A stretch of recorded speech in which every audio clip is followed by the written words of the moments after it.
సరైన DSC recruitment ఇవ్వకుండా మనకి డిఎస్సి రిక్రూట్మెంట్ ఇవ్వలేదు. కానిస్టేబుల్స్కి కనీసం సరైన ఉద్యోగ అవకాశాలు లేవు. ఏ విధంగా చూసినా ఉపాధి అవకాశాలు లేవు. వీటన్నిటినీ కలిచివేసింది. ముఖ్యంగా మీరు గుర్తుపెట్టుకోవాల్సింది, ఆ రోజున మీకు కౌలు రావట్లేదు అంటే ఆ రోజున జనసేన మీకోసం ముందుకొచ్చి మీకు కౌలు పడేలా మీకు మీ తరపున మేము పోరాటం చేశాం.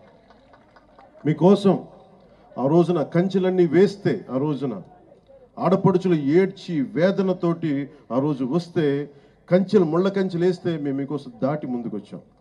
ఈరోజు కూడా అదే, ఏదైతే తెలుగుదేశం జనసేన కలవకూడదు, విడిపోయే పోటీ చేయాలి, విడిపోయే పోటీ చేస్తే ఇంకొకసారి వైఎస్ఆర్సీపీ వస్తే, ఇంకొకసారి కనుక వైఎస్ఆర్సీపీ పార్టీ ఆంధ్రప్రదేశ్కి వస్తే ఇంకా మనం మర్చిపోవచ్చు దీని భవిష్యత్తు. చీకటి భవిష్యత్తు ఇది. ఆ చీకటి భవిష్యత్తు ఉండకూడదు, వెలుగు నింపాలి. అందుకని ఈ భోగి రోజున మనం జనసేన తెలుగుదేశంతో కలిసి ఒక సుస్థిరమైన ప్రభుత్వం స్థాపించాలి, మీకు బంగారు భవిష్యత్తు ఇవ్వాలని మనస్ఫూర్తిగా నేను మీ అందరికీ తెలియజేసుకుంటా ఉన్నాను. అలాగే జనసేన రైతులకి అండగా నిలబడే పార్టీ. ముఖ్యంగా కౌలు రైతులకి మేము స్వయంగా పార్టీ తరపు నుంచి ఇంతమందికి మేము స్వయానం ₹1,00,000 చొప్పున అందరికీ అందజేశాం.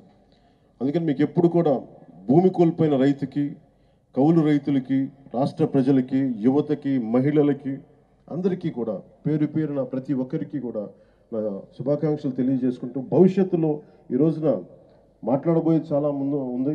అందుకని ప్రత్యేకంగా మీ అందరికీ శుభాకాంక్షలు తెలియజేసుకుంటూ, అలాగే అమరావతి వేదిక నుంచి కూడా మన తెలంగాణ ప్రజలందరికీ కూడా నేను సంక్రాంతి శుభాకాంక్షలు తెలియజేసుకుంటా ఉన్నాను. తెలుగు ప్రజలు ఎక్కడున్నా, విదేశాల్లో ఉన్నా, కర్ణాటకలో ఉన్నా, తమిళనాడులో ఉన్న తెలుగు ప్రజలందరికీ, భారతదేశ ప్రజలందరికీ మన అమరావతి కేంద్రం, మన రాజధాని నుంచి వారందరికీ సంక్రాంతి శుభాకాంక్షలు తెలియజేసుకుంటూ, వచ్చే సంవత్సరం జనసేన తెలుగుదేశం ప్రభుత్వంతో అద్భుతంగా మనందరం ఇక్కడ సంక్రాంతి జరుపుకుందామని తెలియజేసుకుంటాం. అందరికీ మనస్ఫూర్తి అభినందనలు తెలియజేసుకుంటూ, ప్రతి ఒక్కరికి పేరు పేరున ధన్యవాదాలు తెలుపుకుంటూ, ఈ సంక్రాంతి మీకు ఇది క్రాంతి, మార్పుతో కూడిన, విప్లవంతో కూడిన సంక్రాంతి.